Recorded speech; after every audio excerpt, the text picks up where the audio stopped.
आज का हमारा टॉपिक है stop and wait ARQ. ARQ का मतलब होता है automatic repeat request.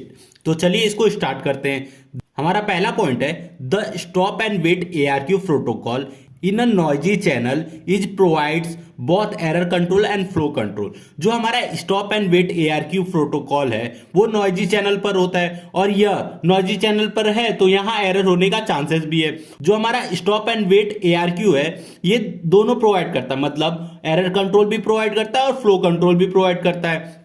Second point है हमारा error control in stop and wait ARQ is done by keeping a copy of send frame until it receive an acknowledgement. तो ये क्या बोल रहा है, जब सेंडर अब मैसेज पैकेट रिसीवर के पास भेजेगा तो वो मैसेज पैकेट की एक कॉपी अपने एक बफर में स्टोर करके रखेगा।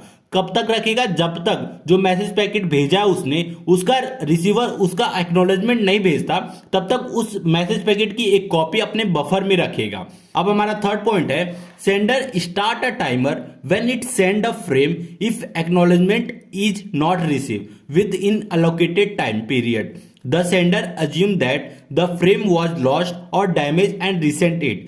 जब सेंडर मैसेज पैकेट को भेजेगा रिसीवर के पास तो वो क्या करेगा, एक टाइम आउट टाइमर लगा देगा। ठीक है, उस टाइम आउट टाइमर के अंदर अगर रिसीवर ने एक्नॉलेजमेंट नहीं भेजा, ठीक है, तो एक्नॉलेजमेंट नहीं भेजा तो सेंडर क्या समझेगा कि हमारा जो मैसेज पैकेट उसने भेजा है वो रास्ते में ही कहीं डैमेज हो गया या लॉस्ट हो गया। तो वो क्या करेगा, टाइम आउट टाइमर जैसे ही कंप्लीट होगा तो वो मैसेज पैकेट की जो दूसरी कॉपी है उसको रिसेंड कर देगा। ठीक है, अब हमारा फोर्थ पॉइंट है receiver sends an acknowledgement to sender if it receive a frame correctly. जब रिसीवर सेंडर द्वारा भेजा गया मैसेज पैकेट रिसीव कर लेगा तो वो क्या करेगा, एक्नॉलेजमेंट भेज देगा। अब हमारा पांचवा पॉइंट है acknowledgement number always define the number of the next expected frame. ये क्या बोल रहा है कि जैसे कि आपने मैसेज पैकेट भेजा 1 तो रिसीवर क्या एक्नॉलेजमेंट भेजेगा, रिसीवर एक्नॉलेजमेंट नंबर 2 भेजेगा। 1 क्यों नहीं भेजेगा, क्योंकि यहां ये यही पॉइंट है कि acknowledgement number always define the number of a next expected frame, मतलब उसको कौन सा मतलब अगला फ्रेम चाहिए वो उसका एक्नॉलेजमेंट नंबर भेजेगा। मैसेज 1 तो उसको मिल गया तो वो क्या करेगा, एक्नॉलेजमेंट नंबर 2 भेजेगा। ठीक है, तो ये देखिए अब ये हमारे पास स्टॉप एंड वेट एआरक्यू का बफर है। तो इस बफर की साइज 1 है। ठीक है, और इस बफर में ये देखिए इसने मैसेज पैकेट F1 भेजा, ये लॉस हो गया। टाइम आउट टाइमर स्टार्ट किया, यहां खत्म हुआ तो उसने क्या किया, टाइम आउट टाइमर जैसे कंप्लीट हुआ उसने रिसेंड कर दिया F1 की कॉपी।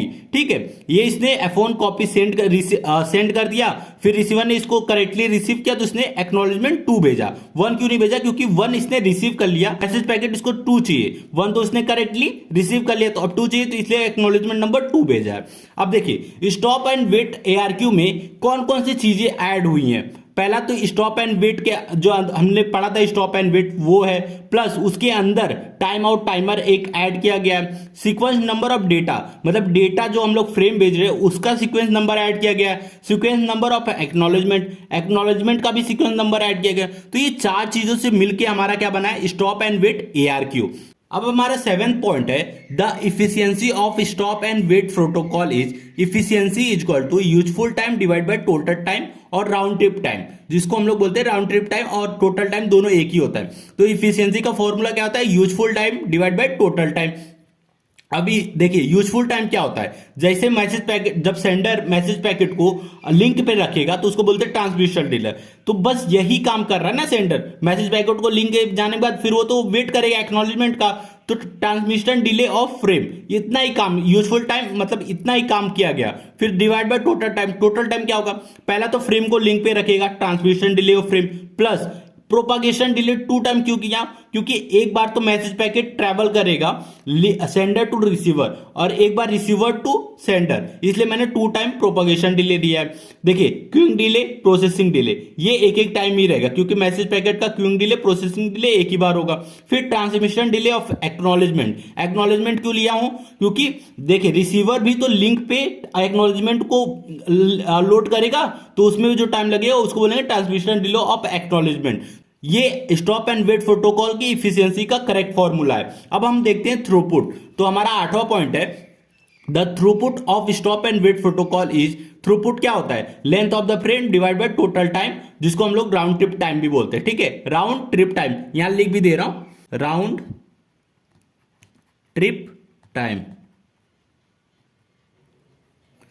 तो राउंड ट्रिप टाइम या टोटल टाइम दोनों का मतलब एक ही हो गया। तो थ्रूपुट क्या होता है, length of the frame divide by total time. अब देखिए लेंथ ऑफ द फ्रेम को हम लोग एल से डिनोट करेंगे और total time same, transmission delay of frame plus 2 into propagation delay plus queuing delay plus processing delay plus transmission delay of acknowledgement. तो ये हो गया। अब देखिए एल को हम लोग क्या किए, एल से हम लोग बैंडविड्थ को डिवाइड किए और मल्टीप्लाई किए। ये करने के बाद फिर अगला देखिए, एल बाई बी को हम लोग क्या लिखते हैं, transmission delay of frame into bandwidth. अब इस चीज को देखिए, ये पूरे को मिला दे हम लोग, ये पूरे को, ये इतने पार्ट को, तो ये क्या हो गया, इफिशियंसी का फॉर्मूला हो गया। तो इफिशियंसी इंटू बैंडविड्थ, तो थ्रूपुट क्या हो गया, इफिशियंसी इंटू बैंडविड्थ हो गया। अब इस चीज को अगर मैं अज्यूम करूं कि हमारा टोटल टाइम क्या होगा, तो अब देखिए हम लोग फ्रेम को पहले क्या करेंगे, लिंक पे लोड करेंगे, तो उसमें जो टाइम लगेगा ट्रांसमिशन डिले। अब यहां फ्रेम से यहां तक आएगा तो उसको प्रोसेसिंग डिले, प्लस इस फ्रेम का क्या हुआ, queuing delay plus processing, sorry इसको प्रोपागेशन डिले, फिर इस फ्रेम का क्या होगा, queuing delay plus processing delay. अब क्यूइंग डिले प्रोसेसिंग डिले ये राउटर के बीच में ही होता है, तो मैंने इसको साइड में लिखा है। फिर उसके बाद अब इस फ्रेम का एक्नॉलेजमेंट क्या करेगा, रिसीवर इस पे लिंक पे लोड करेगा। अब यहां से यहां तक एक्नॉलेजमेंट आने में जो टाइम लगेगा उसको बोलते प्रोपागेशन डिले। तो ये इतने टाइम लगते टोटल टाइम में। अब हमारा 9th पॉइंट है, stop and wait protocol is a special category of protocol where window size is always 1। मतलब जो स्टॉप एंड वेट प्रोटोकॉल का बफर है उसका साइज हमेशा क्या रहेगा, 1 रहेगा, ठीक है। सेंडर का भी और रिसीवर का दोनों का जो कैपेसिटी होगी विंडो साइज की वो होगी 1। विंडो साइज को बफर भी बोल सकते हैं, विंडो साइज भी बोल सकते हैं। उसकी कैपेसिटी 1 होगी, मतलब एक ही मैसेज पैकेट को होल्ड कर सकता है। हमारा 10वां पॉइंट है, stop and wait protocol is uses two sequence number either 0 and 1 irrespective of number of packet sender is having. ये क्या बोल रहा है, स्टॉप एंड वेट प्रोटोकॉल में दो बाइनरी सीक्वेंस का यूज किया जाता है, 0 और 1, और ये दोनों अल्टरनेटिव यूज किया जाता है, पहले 0 फिर 1 फिर 0 फिर 1, ऐसे अल्टरनेटिव यूज किया जाएगा। अब हमारा 11th पॉइंट है, if product of bandwidth and propagation delay is very high then stop and wait protocol become useless. ये क्या बोल रहा है, जो प्रोडक्ट होता है बैंडविड्थ और प्रोपागेशन का वो अगर बहुत ही हाई हो जाए तो हमारा जो स्टॉप एंड वेट प्रोटोकॉल है वो यूजलेस हो जाएगा, ठीक है। इसका और एक तरह से मैंने लिखा है, if capacity of link is very high then stop and wait protocol become useless. अगर लिंक की कैपेसिटी बहुत ही हाई कर दे तो क्या होगा, जो हमारा स्टॉप एंड वेट प्रोटोकॉल है वो यूजलेस हो जाएगा। तो अब इस चीज को हम लोग अज्यूम करते हैं। देखिए अज्यूम किया मैंने, queuing delay, processing delay, transmission delay of acknowledgement 0 है, तो 0 है तो हमारा इफिशियंसी का फॉर्मूला क्या हो गया, efficiency is equal to transmission delay divide by transmission delay plus 2 into propagation delay. ऊपर नीचे मैंने ट्रांसमिशन डिले से डिवाइड किया, डिवाइड करने के बाद हमारा क्या आया, efficiency is equal to transmission delay कटा तो 1 आया, और 1 प्लस ट्रांसमिशन डिले कटा तो 1 plus 2 into propagation delay into, अब देखिए ट्रांसमिशन डिले को मैं क्या लिख सकता हूं, एल बाई लिख B, length of the frame divide by bandwidth, packet size divide by bandwidth, ऐसे भी बोल सकते हो।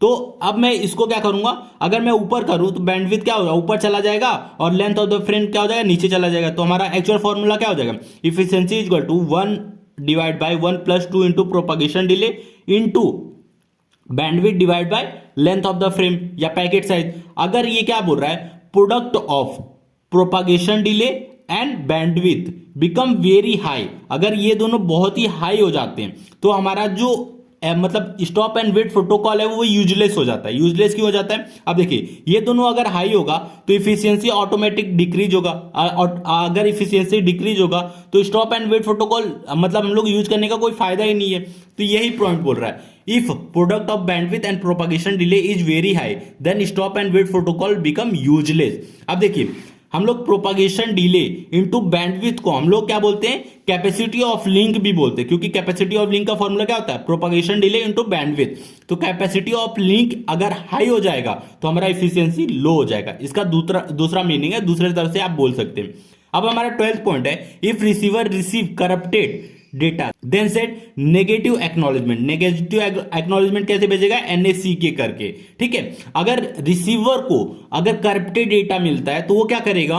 वो मतलब नेगेटिव एक्नॉलेजमेंट भेजेगा सेंडर को। नेगेटिव कैसे ये करप्टेड डेटा फाइंड आउट करेगा? देखिए यहां ये एरर डिटेक्शन एरर करेक्शन दोनों करता है। Stop and wait ARQ, stop and wait ARQ मतलब एरर डिटेक्शन भी करता है, एरर करेक्शन को भी करता है।